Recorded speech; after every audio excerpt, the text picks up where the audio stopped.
এখনো পর্যন্ত বেশ কয়েকজনকে গ্রেপ্তার করেছে, বাকি এখনো কাউকে গ্রেপ্তার করেনি পুলিশ। কি বলবেন? গ্রেপ্তার করুন, সবাইকে গ্রেপ্তার করুন। ওদের এই গোটা দেশটাকে জ্বালাইছে ওরা, গোটা দেশটাকে জ্বালাইছে ওরা, একমাত্র ওরাই এই দেশটাকে জ্বালাইছে। তাহলে দেশে কিচ্ছু নাই, ওই এক এক এক পার্টি ওরাই সমস্ত জ্বালাইছে, সমস্ত হিন্দু মুসলমান সমস্ত লোককে ওরা জ্বালাইছে। ওই কোথায় জমি জায়গা যা যেখানে দিয়ে ভোট নিয়ে সমস্ত সব জায়গা ওরা আছে। তা পুলিশ তো তাদের বিষয়ে তো পুলিশ জানতো, তা সত্ত্বেও তো পুলিশ আগে থেকে কোনো পদক্ষেপ নেয়নি।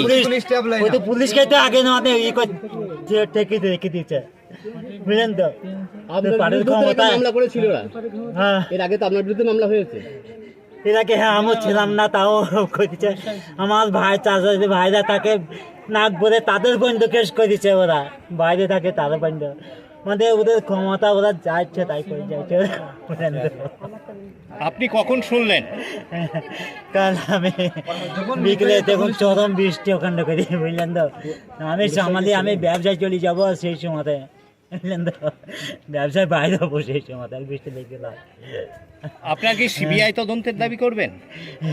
বলছি আমার যা যেখানে আমি সব চলে যাই সেও ভালো, আমি ওখানে সব কিছু আমি করতে রাজি। আমি পুলিশের উপর কি ভরসা নেই?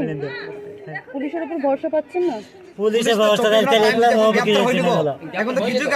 কিছুই হলো না, কোনো তাদের এত বড় জিনিস এত ভালো আমার মেয়ে এত শিক্ষিত কিছু করে বলছি আমি বেরিয়ে যাবো, আমি একটা চেনেন না আপনারা, আমি বিজেপি জেলা সভাপতি, যদি কোনো হেল্প লাগে আমি রাজনীতি করতে এখানে আসি। অবশ্যই এই যে হিন্দু মুসলমান আমাদের সাথে এত মেলে এক জায়গায় উঠা বসা খাওয়া দাওয়া সব কিছু আমাদের সমস্ত একটা ঝামেলা হয়েছিল আগে, কিন্তু ওদেরকে কেউ দেখতে পাবে না গো।